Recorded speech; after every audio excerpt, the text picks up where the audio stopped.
Welcome back to the MindGoals podcast, hosted by yours truly, Siobhan Higgins, sport and performance psychology consultant, professional soccer player, yoga instructor, and soccer coach. The MindGoals podcast is a space that I hold for myself, other athletes, and other athletic personnel so that we can converse and discuss how we acquired the mindset that we have today. All with the goal in mind that any viewers or listeners can overall improve their mindset as well. Today, I'm really excited to introduce our special guest. He was my former soccer coach. He is the technical director for the Albion Hurricanes football club here in Houston, Texas, Danny Hill.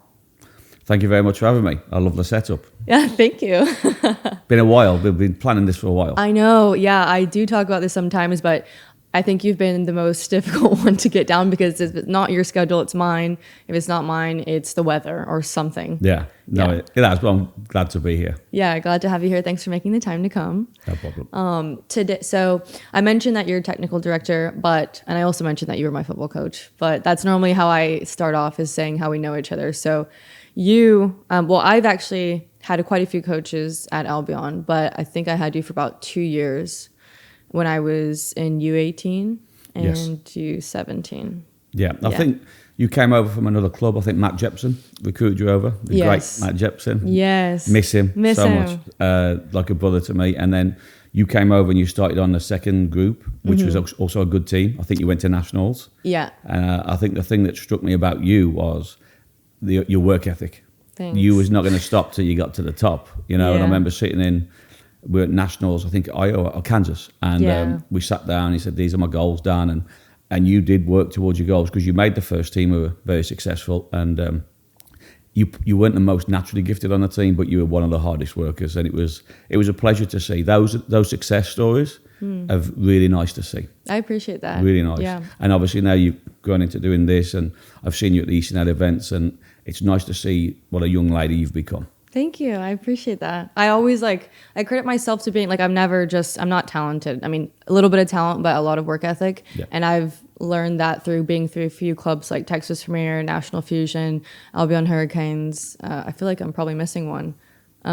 Crush. I think we got you from Crush. No, I didn't go to Crush. You got me from National Fusion. National Fusion. But at the time when I joined Albion, that was like a third or fourth team. And I remember always working my way up, and I was just like, yeah, this is how it's going to be. It's a massive club. There was like five or four teams in my age group. And I was like, well, if I got to make it each year, you just got to keep providing. Because you were recruited as well. Because I remember Matt saying, there's this kid, and nobody could pronounce your name. Yeah. You know what I mean? And then you knew, obviously. Yeah. Yeah. And then he spoke to your dad, and you came over, and we were like, she's too good for this team. And then Matt went up with the next team, and you guys went to nationals, as you know, and that was a massive accomplishment. It was and fun, then to be on the first team, and I don't think I ever shouted at you. I don't think I ever shouted at you. If I did, it was maybe tactical, but it certainly wasn't for work ethic. You know? I don't think it was. I do remember training, because I pretty much, I stopped messing around when I was 15, 16. I kind of got myself in order. But I do remember one session, not yelling at us, but just as a team, I think a lot of people just showed up, and you could tell that they didn't really want to be there. Yeah. And you said to us, you're like, well, we can all go home now. And we were like, what are you talking about? You said, well, because right now, what you're doing is shit. Is probably what you said. You said, right now, this is shit, and you're going to college next year, and I can tell you half of you aren't going to make it the first year at college. And I was like, oh, okay. Yeah. And it's right, because you get to college and people don't know, and it's a slap in the face if they are not prepared. If they're not intense, we have a saying now, if it's not intense, it doesn't make sense, because they go to college. And we're trying our best to recreate that environment, and we can't, but we can get close to it. Yeah. With the women's team that we have now, that is the closest we can get to college, because we have, as you know, we have all the former players come back. Yep. It's a great environment, and more of our younger ones are hanging on to that now. They just want to train with them.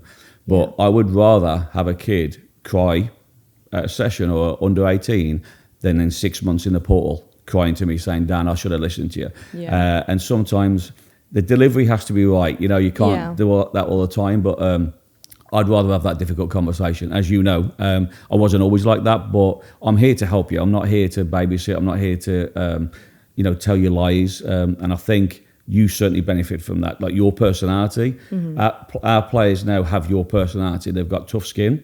They like to have a laugh and a joke. You would poke fun at us. We would poke fun at you, banter, as you call it over here. Yeah. And it's a funny environment, but they know that they're there to work and learn. So definitely have that tough conversation early. Don't do it in the portal. Yeah, no, definitely. I have 2 to 3 kids, and I don't know what I can't say, I won't mention names, but 2 or 3 kids each year crying to me down the phone, like 18, 19-year-old kids, because they're not playing in college. 1 or 2, you go, okay, well, that's just a bit unlucky. But for the most part, it's because you circle back to the pre-chat that we've had at 16, 17, 18. Hey, you're not trying hard enough. You're not doing extra stuff. You know, you need to be doing this. Yeah. And you circle back to that and go, what do you want now? What's your next step, you know? Yeah. What do you think the biggest, let's see, I guess, how would you like mentally prepare a kid, 16, 17, 18 to go to college? Like, what is the conversation that you have with them? Because obviously I know, but it's more of just, are you going to dedicate your life to this? Like, because essentially for the next 4 years, that is your life. And for some people, they're not going to make it because they just, I don't know, they can't handle it. They can't handle the pressure. They can't handle the schedule, and they can't handle it. Like, what is a conversation that you have with players before they go off to college? I think the first thing is be certain this is something that you want. This is not something that you're playing at. This is something that you want. It's a different life, but it's a rewarding life. You are treated differently. You're treated like a young professional. If you're struggling with maths, someone's going to help you with maths, right? To get to that point, you must dedicate yourself. You know, people say, well, I work 3 times a week at Albion. Our top players, like the Barbie Oliverias and the Grace Collins and the Grace Shokums, they all had one thing in common. They never missed a session. They did 4 sessions a week with us. Balance is important. We do tell them, and I certainly tell them with what I went through as a player, keep your friends and make sure that you have a balance where you're going to go to the movies, you're going to do this. Don't be a poor victim of drinking or being around the wrong crowd. Yeah. Being around the right crowd, I got told this at 15, your best friends are going to be your mum and dad. You know that. Yeah. Your best friends are going to be your mum and dad. I had a good circle of friends. If I did try and sneak out, they'd be like, what are you doing out? Why are you out? You're different, Dan. You know what I mean? Yeah. And I tell the girls, you're different. They're in the top 5% of the players in the country. You have to realise that you're different. If you don't realise that, just play on a lesser level team and play high school and don't do it. Don't waste your time or your parents' time. Yep. But it is that chat to go, if this is something you want, we are the best club in South Texas to get you where you're going to be. That's facts. That's not like me just saying that, putting it out the air. That's factual information. If you don't want to do it, don't be with us.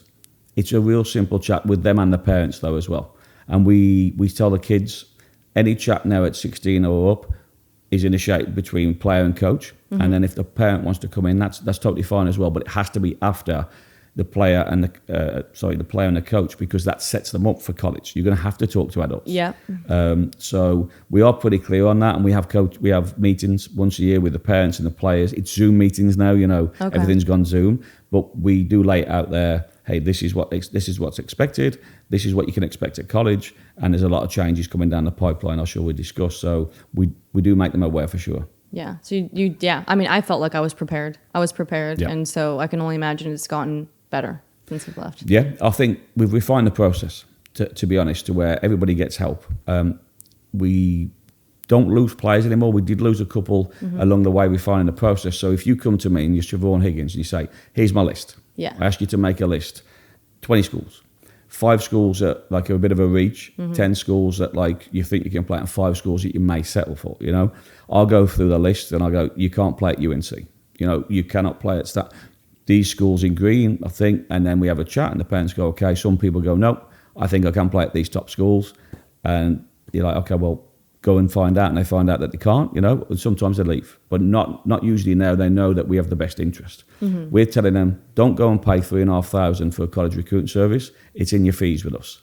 Yeah. Do you know what I mean? So we're losing money based on that, but we understand we have a service to provide. It's a full service club, so college is the big part. So once they've done the list, they'll come in, and then we start contacting the coaches alongside them about the showcases. Okay. Siobhan's a midfielder. Are you looking for a holding mid? We are. Right, here's her traits. Make sure you watch her in Dallas. I'm not looking for a midfielder. Siobhan, I'm not looking for a midfielder. But we are looking for a fullback. Well, I think she can play fullback. So we will cater the senior year certainly towards getting the kids ready positionally of where they're going through into college. Yeah. And that's a big, big help. But we do help from the start to the finish with that process. Very cool. Yeah. I think when I came to Albion, I was like a first American generation going to college. Or my sister went to college here, but I did as well. But I was the only one to play sports in college. So my parents didn't really know the process. So what would you advise another I guess, another athlete and their family, like if they are in sophomore, junior year right now, they want to play in college, what's their first step other than making a list and just looking at schools? Speak to the coaches. So that's where I think it's important that everybody comes together, the coach, the player, and the parent. Mm-hmm. So speak to the coaches and listen. Like the coaches are going to tell you the truth, right? We're too big as a club to say, Siobhan, we think you can go and play at UNC. You know, we're just going to waste each other's time and string you along. So once you've done the list, sit down with the coaches and devise a plan. So what we try and do now is, it's okay, we've reached out to schools. These 15 are interested, but narrow it down to 5 schools, 3 to 5 schools, but usually 5. Then go on those ID camps. Mm-hmm. Don't go to the ID camp where you're just throwing a dart at a wall, you know, when there's 10 schools there. Yeah. That's good for lesser players. Let's say if you're playing like in a 3rd tier or something, those are quite good. Okay. But specifically attend the ID camps that they've shown interest and you want to go with them, because they can manipulate situations in the camps to bring out your strengths. Yeah. If you're in a game and you're a wide player, sometimes you may not get the ball. Sometimes a goalkeeper may not touch the ball. So the warm-up becomes important then because they're watching the warm-up, you know? So the first thing we do is sit with the coach and identify those schools that have shown interest in you and you're interested in them, and then start planning to go to the ID camps. Okay, good.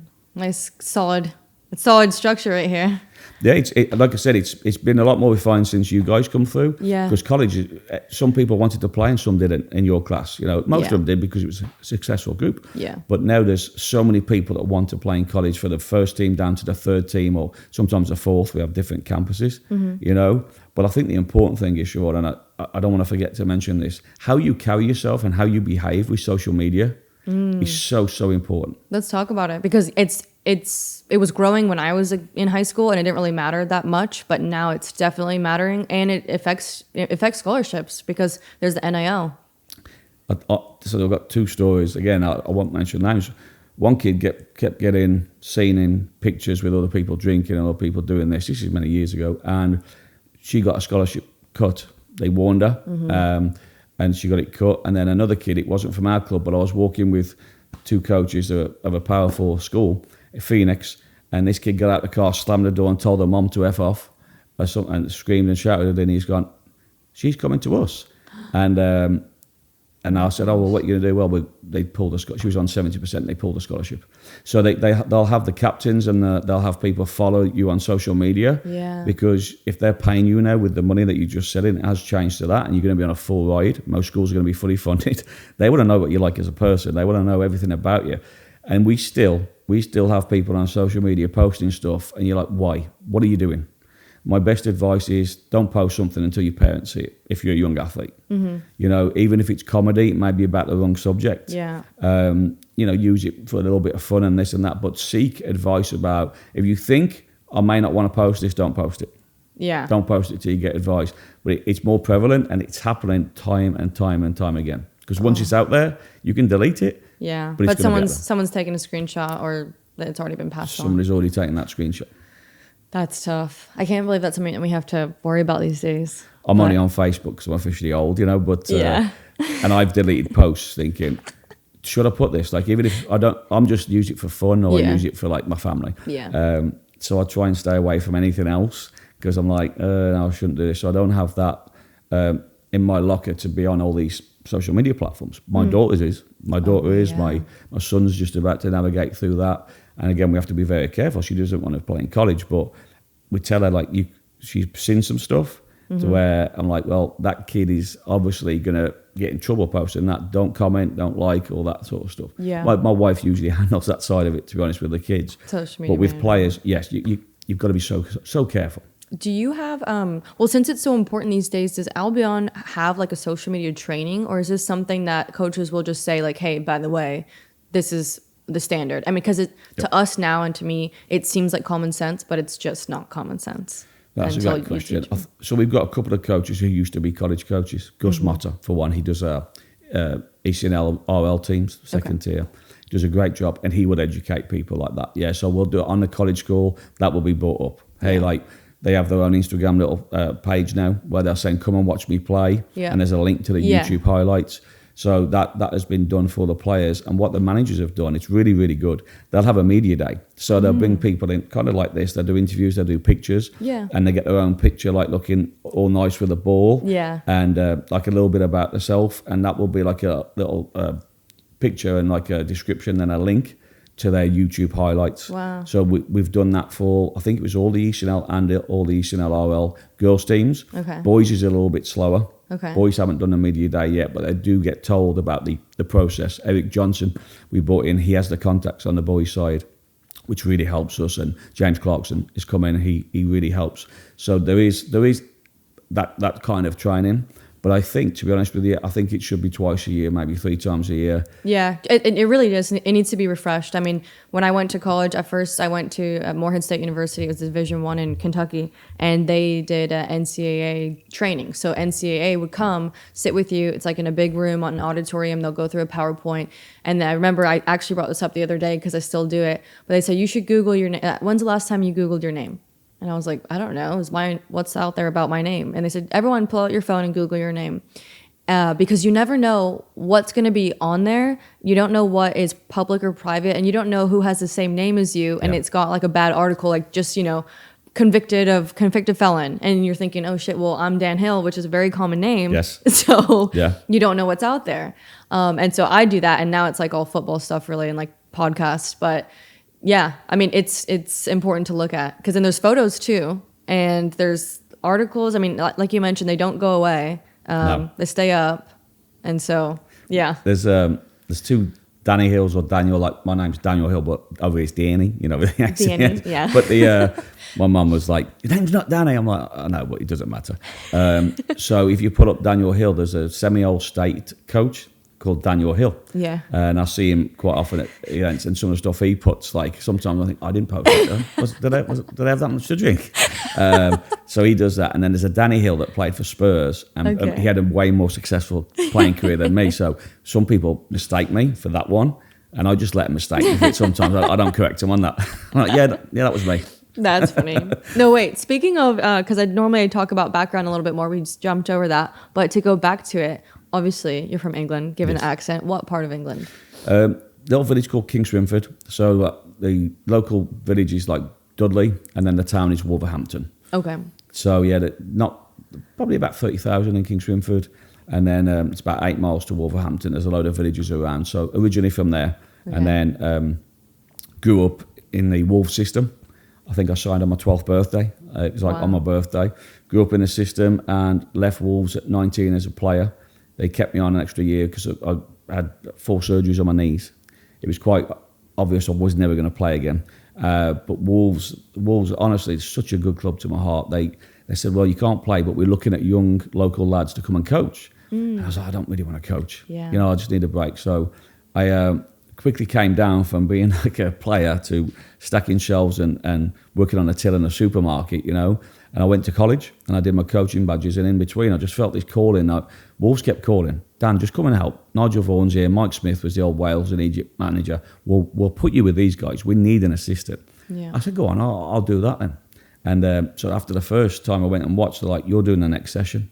I'd never really done a session, and I was with 15 and 16. But I believe in putting myself out of the comfort zone. Good. And you probably know I'm not really a nervous character. I'm nervous about paying bills and like stuff, but I'm not a nervous character. Yeah. I've played football and I coach football. This is what I do. Yeah, it's natural. It's just natural. So, but it wasn't. And I was driving and I turned the car around 5 times. 5 times I turned around and I went back. I was like, you must do this, because if you don't, you're probably never going to do this. And they were great with me. The session was rubbish. I think it was playing through gates or something. And Mike Smith, he had Daniel, you're going to be a good coach. Good feedback. Session needs a little bit more work. You're going to do one next week. And this guy had just won the African Nations Cup with Egypt, right? He's telling me stories. He gets $1 million of gold. He's dead now, unfortunately. God rest his soul. But so I was working with Nigel Vaughan, who played for Wales, and Mike Smith. And that 6 months, then I got the bug. I was like, I want to be a coach. Wow. Do you know what I mean? I want to be a coach, but I didn't want to leave home. I had so many friends who I still see now. Yeah. From 2 years old, we went to play school together, and then I got some from 10 years old. My wife is American. She goes home and she's like, I've never met so many good people. They're really good. I didn't want to leave home. But then when I finished at Wolves, a Wolves fan said, do you want to come to Houston? Do you want to come to Houston? And one of the other lads I knew had already been. for, coaches clinic, like camps. I said, yeah, go on, I'll come.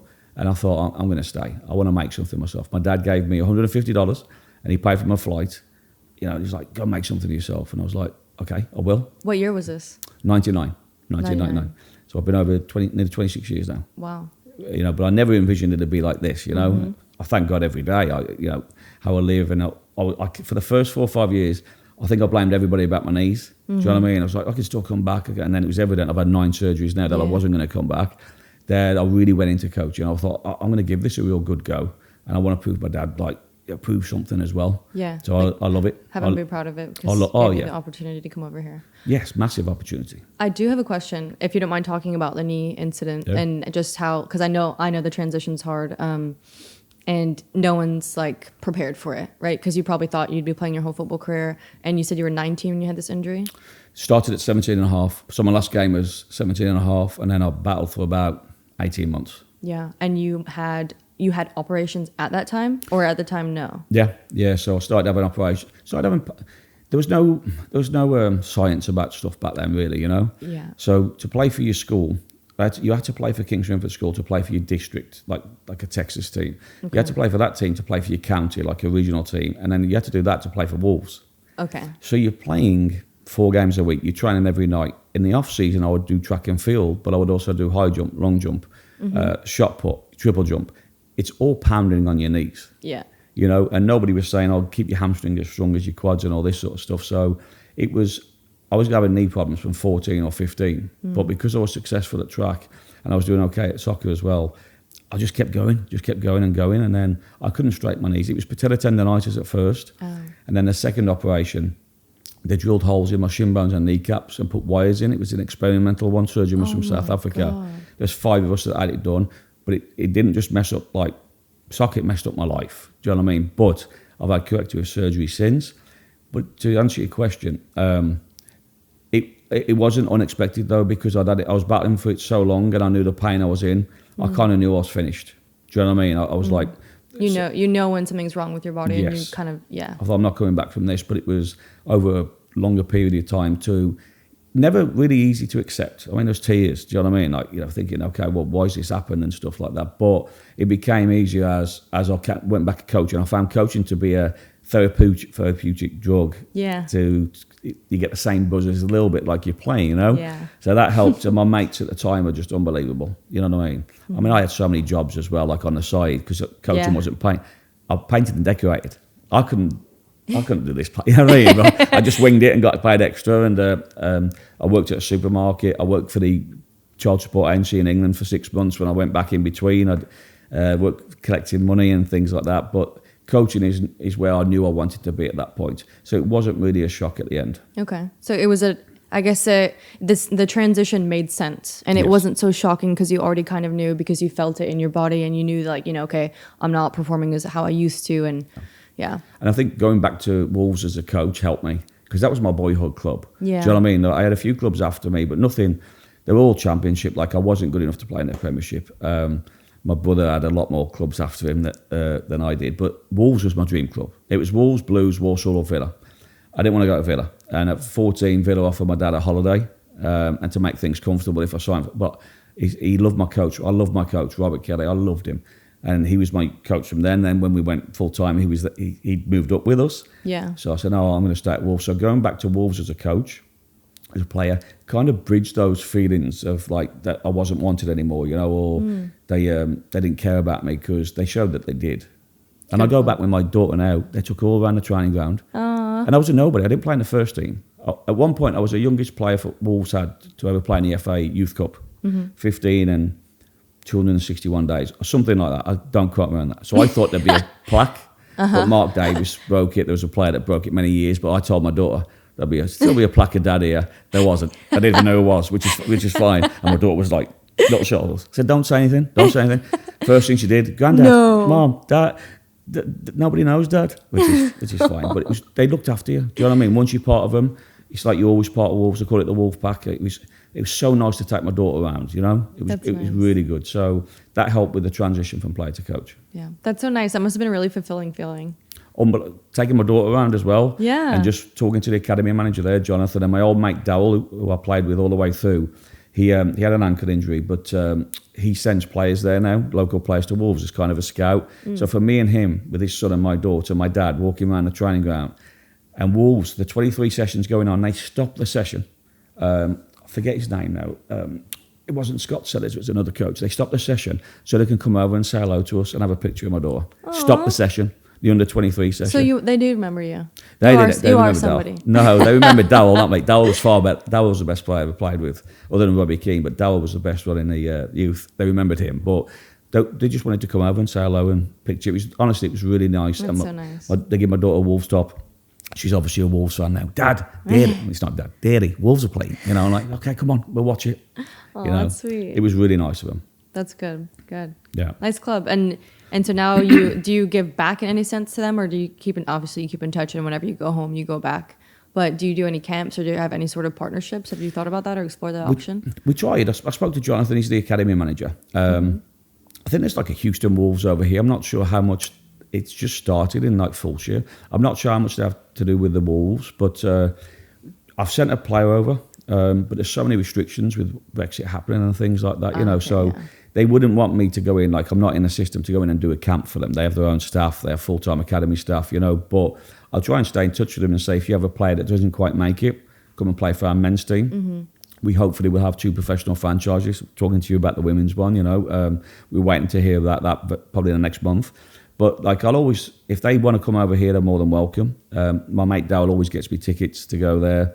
I've known him since I was 10, 11. Yeah. So there's still like a lot of people that were there when we were there have sadly passed, because this is, I'm a 40, like 20, like 30 years ago, So, but there's still people there that it stays on. Like how the club operates stays on with the friendliness of it, with the togetherness of it. It does really stay on. And that was something I was so proud of, But if they asked me, I'd help for sure. Yeah. But they have their own sort of stuff, Yeah. We try and give back. I think we try and give back to players over here. Yeah. Talking about giving back, because I thank God that I was able to coach as a living, because in England I wouldn't have been able to do that straight away as the sole job. So we try and give back and player payers registration, or it used to be boots or ODP, and to a certain amount. And my wife was like, why are you doing that? And I explained, lately it's harder because it's kind of like once you do it, it's like they always want more, or it backfires on me. I've got to pick the people a little bit more wisely, to be honest with you, if we're going to share some of that money, like our money, with somebody else. Yeah, definitely. I do have a question about, because obviously you're a coach and you've been coaching your entire life. What is the coaching process looking like? Because I did look into it a little bit, like into all the licensure? Yeah. Licenses, yeah. But what does that process look like, and what would you tell to, like, say for example, say I'm done playing football, I want to give back, I do love coaching, where do I start? So I think there's grassroots levels. So the US Federation is doing a lot better job now of it kind of mirroring like what the English do and what the Europeans do. In terms of their licenses, they're putting a lot more emphasis on hiring people to do this, and the education, they realise becomes massive. So start off on the grassroots and do every single licence, because you learn a little bit. You'll take a little bit off each licence, and it's so rewarding when you start off. Like I started off at the rec, the lowest thing, but that was my like challenge. That was like what I wanted to do. These kids then become, okay, this is what I'm about. Doesn't matter the level. You're a coach. I'm going to coach these kids, I think so. If you can start off a club with some teams that there's not too much pressure on, like you don't have to win, you're just there to get the kids better, and you're there also to learn your craft and practice your sessions. That's what I would say to you, and slowly work your way up.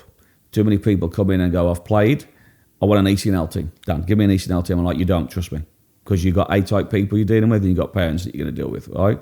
And if you're not winning against Dallas clubs, you get fired. It's as simple as that. What you want is a good younger team, or you want a good campus team. Slowly work your way up, and then come around slowly into this environment, the ECNL environment or the RL environment, or the men and women's team environment. Even that's a little bit intense. So you're stepping stones where you're learning your trade whilst you're doing your licenses. Yeah, okay. And then in terms of like learning your preferences for what teams you want to coach, where did you start out, and who do you coach right now? Girls or boys, and what ages? Yeah, I've coached everybody. So when I came over, I coached So I'd just gone from the 15s and 16s at Wolves, young people who want to be professionals, you know. Yeah. So here we go. I had the under-9 girls team, and they were all 7 years old. Yeah. And then I had a team that only had 7 players. So they all had to turn up so we could play, an 11-a-side. And I had 2 boys' teams. So the boys' teams were doing well. The girls' teams was kind of babysitting. I struggled. I really struggled at first with the girls' teams. And I thought, I like these. I like the boys' teams. I was down Lake Jackson, and I was it was called Albion before we merged. Okay. And then Mark Houghton was like, about 2 years, said, we see something in you. Nobody really is taking over like the girls' program. We need it to grow. And I was like, I got no interest. I'll give me the boys. But Macateel, I think Macca may have gone, was on the boys. He was doing a fantastic job. And I was like, well, go on, because you kind of over here, you're known for gender coaching. You're either a boys' coach or a girls' coach. Mm-hmm. It didn't matter to me, you know. So I was like, go on, I'll take the girls. And that was it. I went on the girls' side, and I've done like pretty much every role within the girls' side, you know, the women's team all the way down. And I currently coach. I didn't coach for 2.5 years. I oversee 7 programs. It's quite kind of a lot to get around and to do the game model and the technical stuff and the staffing and things. But I'm coaching since January. I'm coaching the 08 girls, ECNL. Okay. And coached for 2.5 years. So there's always that worry, like, you know, do I still have anything, you know? Yeah. But they've all bought in. We've done really, really well. Getting them college looks at the 26s, which is harder. Wow. So I am actually coaching at the minute. Nice. But you know what? I did one session. I just did one session. And I like to get involved and all this. I can't ping it that much with the hamstring, but... And I was like, I'm pretty tired here. My back's hurting, my knees hurting. I went back, sat in a chair, got on the recliner. I think I woke up at 5 o'clock the next morning. And we have staff that do 2 sessions back to back, or sometimes 3. And I'm about 20 pounds overweight doing one session, feeling sorry for myself. Oh, it's my back. So I don't see a future in it for me where I'm going to be a full-time coach with more than one team.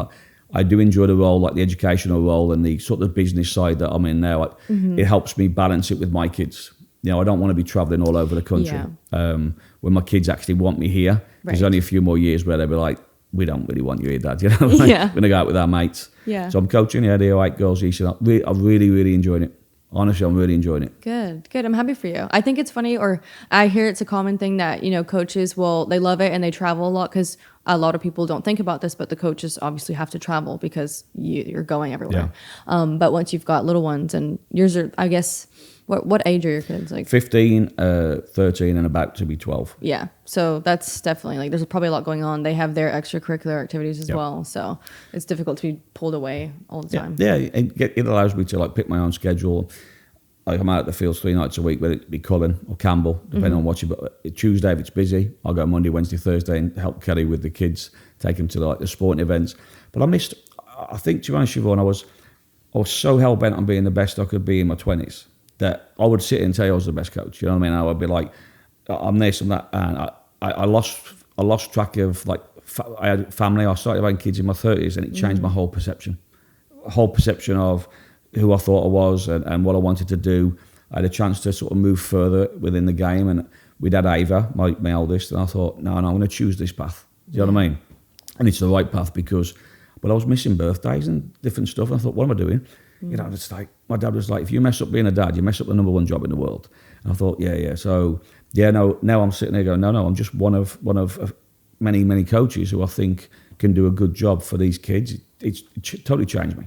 Ever since having kids, your perspective on coaching has changed. Massive. And my delivery to players has changed. I could be a little bit impatient. I wouldn't play players because, you know, everybody wanted to win. Now I'll play players. So as a session coach and my delivery, I've probably got better. As a game coach, everybody's going on 50% because I don't want them to be upset when they go up the dinner table. Because I know what that dinner table chat is now, you know. So you wouldn't put me... I can do the 08s and I can not play people even, you know, I can do that, but I wouldn't be able to do it full time now. I'd worry too much about hurting people's feelings. Really? I know you're going to say that. I know you're going to say that as well. I've got it on air too. I would worry too much, to be honest, yeah. Wow. And is that like an Albion rule, or is that just your philosophy about playing people 50%? Yeah, it doesn't have to be 50%. So I mean, like, you know, at least the top 2 teams now, you don't have to play at all. You know, it's just if you're playing well, obviously we do play players. There's no point putting them on a team, but the lower down, you have to play 50%. That's a rule. That's a league rule, and it is an Albion rule. But if we go to a showcase, everybody plays 50%. Everybody starts because it's a showcase. If we go to Oklahoma, Colorado, we would say, hey, Siobhan, we're not going to take you because we don't think we can get you that 50%. So you're not going to be sitting in Colorado not playing, and your parents are going, this is expensive, you know. Yeah. So we do understand that part, but there also is the other part where the club is built to win.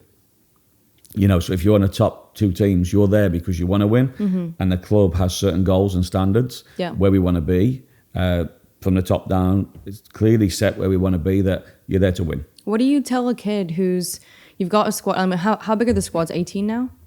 18, yeah. 18. So you've got a squad of 18. Obviously, we're built to win. We want to win this game, and you're probably not going to play 3 of the players. What do you tell these 3 players throughout the season? Because they're not your strongest ones.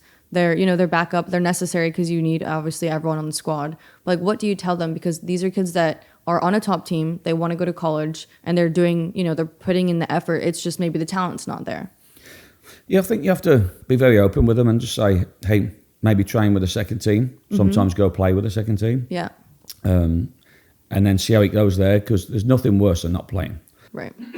I expect full games. You mean like getting game time? Just getting game time. Yeah. Because you don't want to sit on the bench. And so we would encourage them to have success with what they're doing, more success than failure.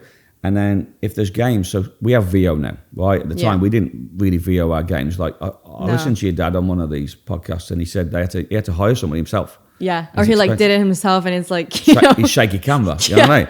And you got to mute the whole thing, of course. So we can, my dad got caught out on one of those. So you got the VO, so we could say if we're playing a real big physical team, and they lump it in the box, and we're going to be direct, then maybe the small technical players, you can say, it's because of the tactics of this game. And sometimes it may be they're just not performing. But we have the ability now, it used to be set rosters with you guys. Yeah. We have the ability to move players up or down weekly. Okay. Do you know what I mean? So which is massive, and it's saved a lot of players. It's kept more players in the game. What are we calling that? Like, what is that? It's just Club Pass. It's Club Pass. Club Pass, Yeah, we call it Club Pass, yeah. So the top 3 teams, players get interchange rosters based on weekly needs, performances, things Interesting. like that. I think that's good. Yes. And we do IDPs, individual development plans, twice a year. Okay. So you're not going to get a call and go, Siobhan, you dropped at Christmas. You go, why? You'll know throughout the season kind of where it's going. Yeah. So if you're the coach of the top team and I'm the second team coach, and we're kind of staggering a practice for a player, I would say to that player, listen, you're going to play centre mid, you're going to play all the game for me. You're going to play a lot of game. Come and play for me. And then you can play showcases maybe like for college with the top team if there's opportunities there. I think we do a good job with that. Yeah, I think that's good as well. And that kind of leads into the college recruitment process, because whenever you're advising a kid on where to go to school, obviously you tell them go to a school where you're going to play, or actually, would you say that? Like, say a kid actually gets recruited to UNC, but they're not going to see the field at all. They're just going to be a practice player. They're going to experience UNC. What would you say? I'll just tell them, we have a 100% success record of if you go as a walk-on or little money to Power 4, it's Power 4 now, it was Power 5, that you're in the portal in 6 months or 12 months. That's not 97%, it's not 98%. And I'll speak of it with a little bit of vigour and passion, because you have to get the message across. Yeah. You train once a week. If you're not in the squad, go somewhere you have the ability to play as a freshman, or you can travel or get some minutes. Because if I'm a coach and I'm looking down the bench and I've paid nothing for this kid, but I've given this other kid a full ride, the AD is going to be going, put the kid that you give a full ride on. Yeah. Do you know what I mean? Yeah. Don't put the kid you've given nothing on. So I'm just like, go somewhere you can play as a freshman. That's the best advice ever. And we get people say, my kid will work away in the team. And I'm like, no, she won't. She doesn't have the opportunity to. You're training once a week, 2 games, 2 pre-games, a post-game, and then a session. Do you know what I mean? So you're not going to work your way into the team. Yeah. So go somewhere, because you can always go higher. Yep. In the portal. You kill it. Say you go to a mid-major school, Texas State, we have a kid there, it's a great school. Say you kill it there and you go in the portal, well, they're looking for people now, older people in the portal rather than recruiting freshmen. So a lot of schools want people that are seasoned already. And with the roster cuts from 32 down to 28, there's so many people in the portal, they can get like a junior or they can get like a sophomore rather than recruiting a freshman out of high school. Yeah, definitely. You know what I mean? So you're better going up than trying to come down. Wow, it's so different now. That's so interesting. This year is very different with the roster cuts, and then a lot of schools are going to be fully funded. What does that mean? Everybody's on a full ride. Everyone in every school? Is this NCAA? What is this? How? Probably the Power 4. Most of the Power 4. It's not. Okay. It's not Who's Power done deal. 4? So the ACC, the Big 12, the SEC, and Big 10. Okay. Wow. So how is that? Where is this funding coming from? Exactly. I don't know. I think schools are going to struggle a little bit with it, and they have to pay, I think they have to pay like 20 million a year to Power 4s because of the lawsuit that they lost with, there's a title line thing and the money that they may have to pay the players because of American football. Okay. So everything is kind of up in the air. I think that it could lead to some women's soccer being gone at schools, but they're definitely trimming the rosters and things like that. So the amount of pressure that's on the kids, if they're going to go to one of these schools and they are fully funded, they're going to see a lot more pressure to perform at a high level. Yeah. Because they're getting paid as well. Because it's like a professional setting now. Yeah. I mean, it really is by and coaches definition. Lose their jobs with the college all the time. They get paid well, but it's also that thing of every year it's like new coach. What are we doing? If you don't win in a year, like my boss said to me, if we get a USL franchise, you don't want to be the head coach, Dan, because that's a pro franchise, and we'll have to fire you at some point, and then you don't have anything left in the club. You know what I mean? Yeah. I'm like, that's actually a good point. I'm not financially secure enough to lose my job after a year or 2 years and never work again. It doesn't work that way for me. Down the line, maybe, I don't know, but certainly not now. I'm curious because from an outsider, I mean, obviously I've played at the professional level, but I've not been a coach at that sort of level, and all you see is in the papers, you see it online, coach changing, a new coach right now for temporarily, and like it's so bad for teams to just constantly change coaches. It's so difficult for the coach to even win, but they do it all the time in the Premiership, and I don't know how that is suitable and how it's sustainable. Like why does that happen? Obviously it's like from a business aspect, and you need a win to produce to get money, but yeah, I think we try and do, where possible, 2 years with the team.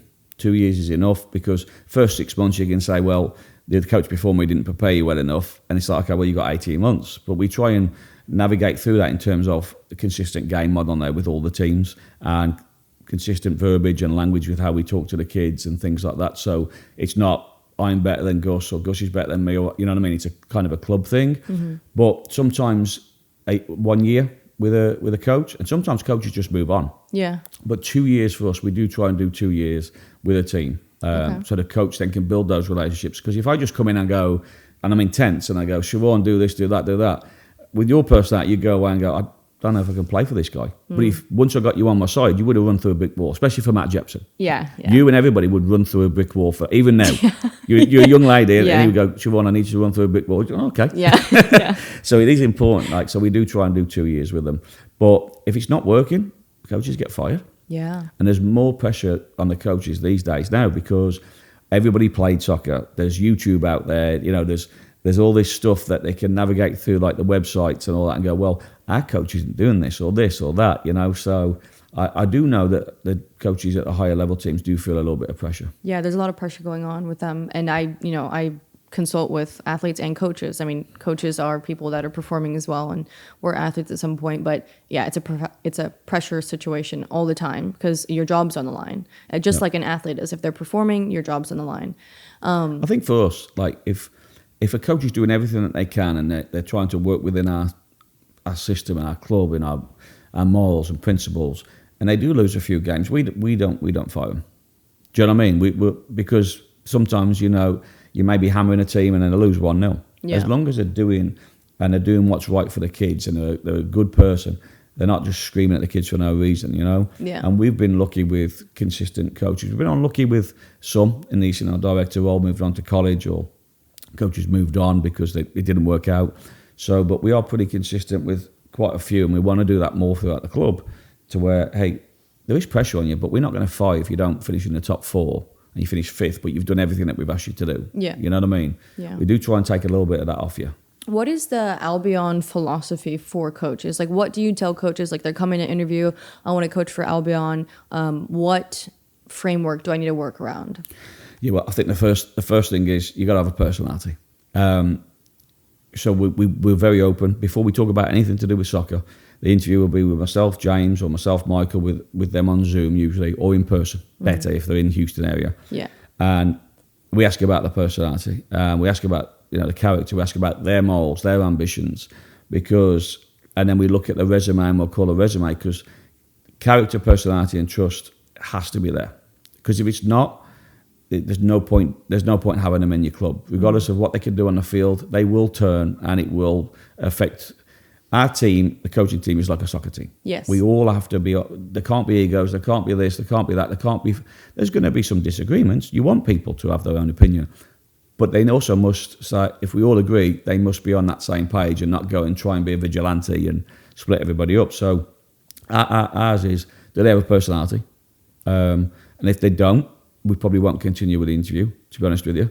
And then we ask about like the morals and the ethics, get a good judge of how the character is. We ask them to come in, do a couple of sessions, see how they relate with the players, see how they plan with that. And then again, we ask about their ambition. Is this where you want to be? Do you want to go higher? Yeah. Do you want to kind of like stay where you are? And then we'll make a decision on that. But that is, in a nutshell, we're trying to hire people who will make the kids laugh, but also will make the kids better and understand that it's supposed to be fun. Yeah, it is. It has to be a little bit of fun. So a fun warm-up will open your mind to so much, you know, and you go, well, he did shout at me, but I remember that, but we had fun at the start. Yeah. You know? So that's how our recruiting goes. Nice. Thank you for that.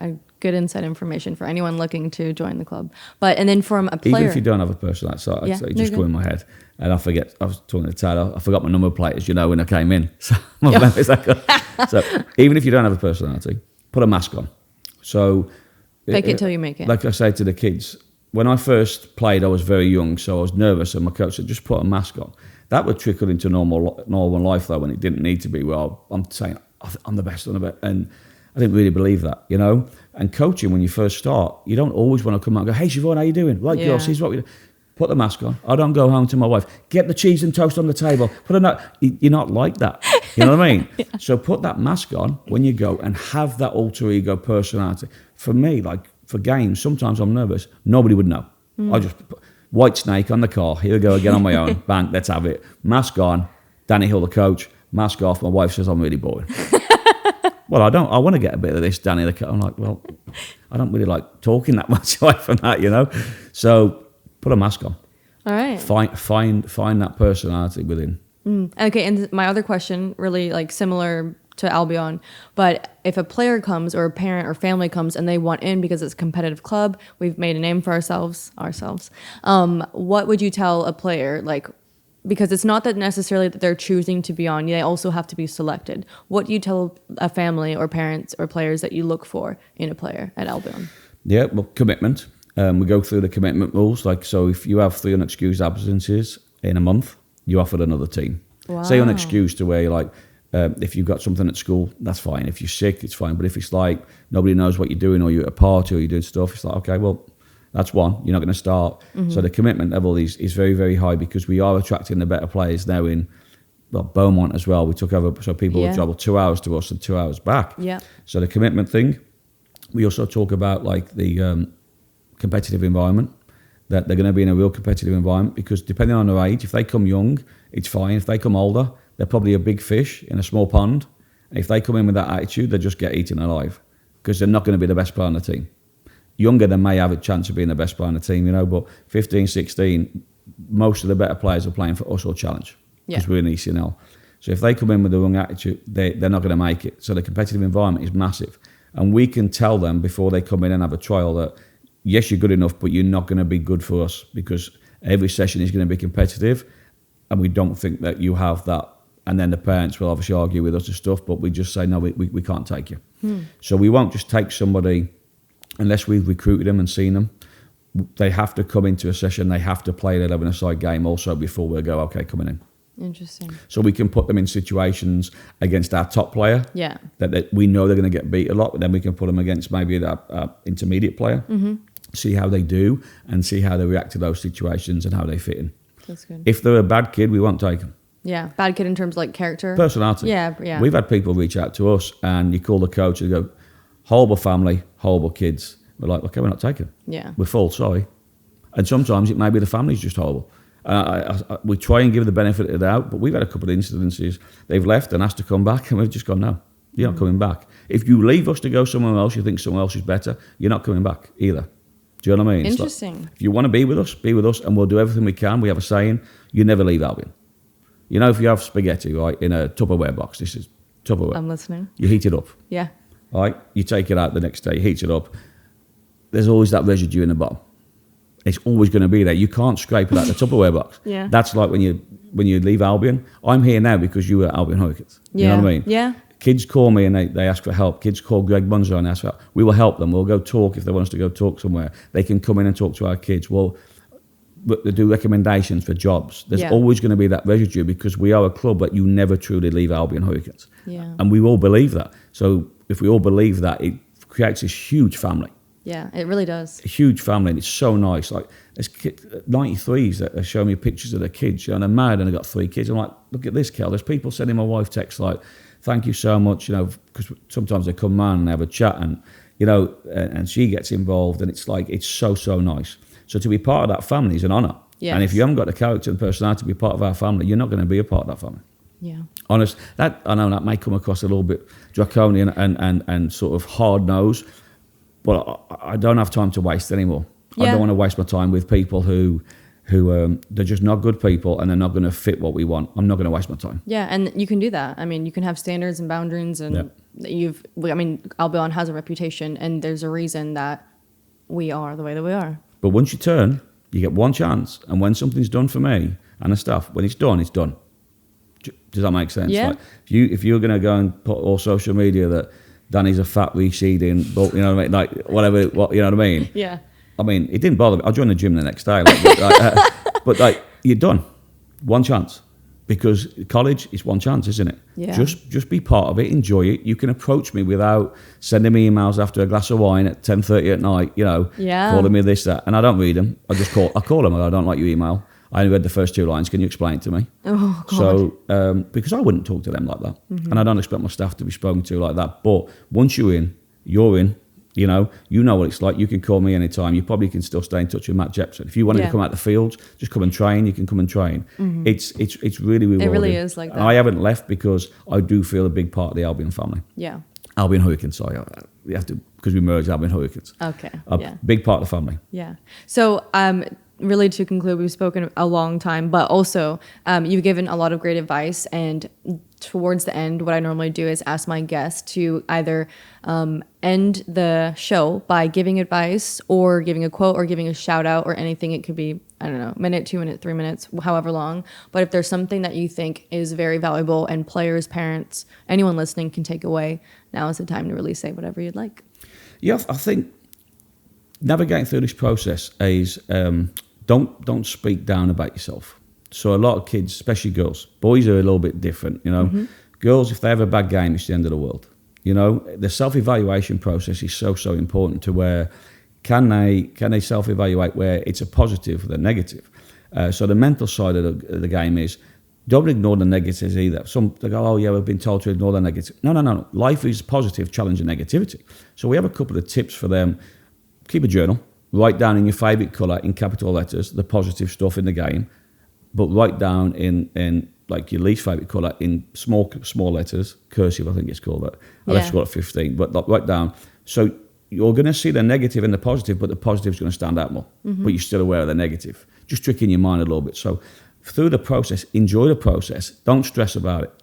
Live for the now. Don't keep worrying about the future or the past.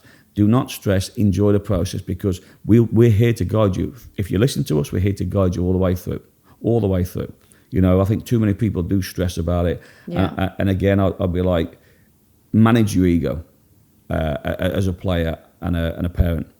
The status symbol that your kid plays power forward for 6 months it's not interesting to people. I know people think it is. 6 months, you're not doing your kid a service with that. The status of keeping up with the Joneses, leave it alone. Keep your kid happy and leave that alone. The best advice I can give people is please listen to the kid as well. Yeah. Listen to your kid. 16, in England and Europe, we become young people. We're in the world. We leave school. So I think people genuinely listen to people. But the third piece of my advice is listen to your kid. Yeah. If you don't, I've seen people lose their daughters. Like they lose their relationships, they lose their daughters.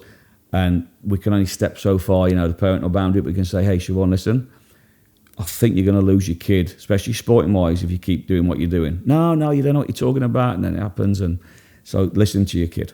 Yeah, it's very important. I do appreciate all of that. I didn't expect that. I didn't, not in a rude way. It's just good advice. And I don't know. I love Albion. They've helped me so much. And we always will. Yeah, helped me so much. I've come back to train before. I've heard talks, from many people, and just coaches still stay in touch. Even you bring up Matt often, but yeah, here's a funny thing. He'll message me every month to try and request my name change. I change my name on Instagram every month. It's just like a silly thing that I do.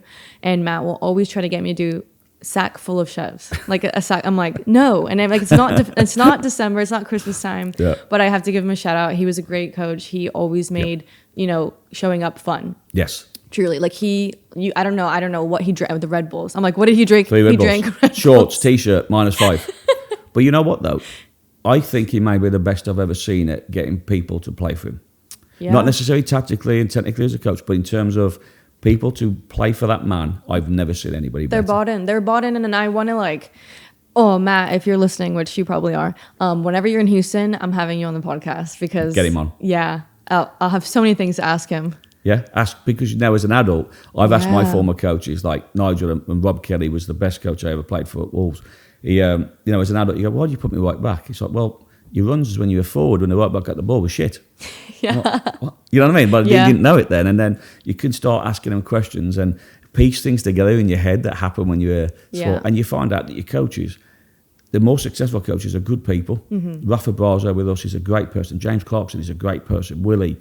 They're good people. Do you know what I mean? Matt Jepson is a good man. Yeah. Get him on this podcast. That'd be brilliant. That would be nice. I'd love to listen to him on this podcast. Yeah, I'd love to have him. And if you have anyone else that you recommend, I'd love to speak with them as well because, it's all about giving people advice, passing on the information. And I think Rafa Brazo being an assistant principal and a coach where they're balancing like education and soccer. Yeah, definitely. He would be ideal because he could speak to something that I don't really know too much about. Yeah, it's very important. And it's just something that you're not really prepared for. But nowadays, yes, there's a lot more preparation. But yeah, it'd be nice. Better advice. But I'm very proud of you. Thank you. This is a great setup. And I see what you're doing with the Chanel and you're getting yourself out there and working. Hopefully, maybe if we have a team, you can come and play. You never say never. I know, I never say never. I may coach you, maybe to play. I'll go have a run today. I might do some sit-ups myself as well. But, I'd love to. No, but thank you for this. Thank you for inviting me. Thank you so much. Seriously, this was nice. I'll see you soon. But thank you. Everyone take care. Happy Thursday. Go Albion. Hurricanes.